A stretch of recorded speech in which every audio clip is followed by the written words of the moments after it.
হয়তো কোনো একদিন আইসা আবার এই গাছ নাও থাকতে পারে। হ্যাঁ,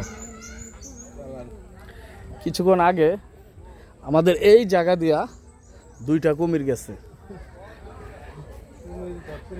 এখন গৌতম ভাই কুমিরের সাথে যাওয়ার জন্য প্রস্তুতি নিয়েছিল। কুমিরে বলছে না ভাই, আপনাকে নেওয়া যাবে না, কারণ মানুষ অনেক নিষ্ঠুর,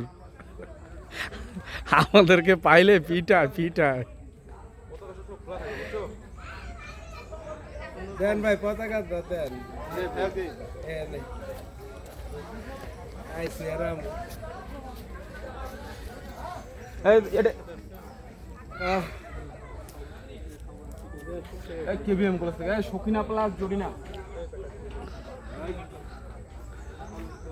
হয়েছে এত বড় হইলে আর দেখো না।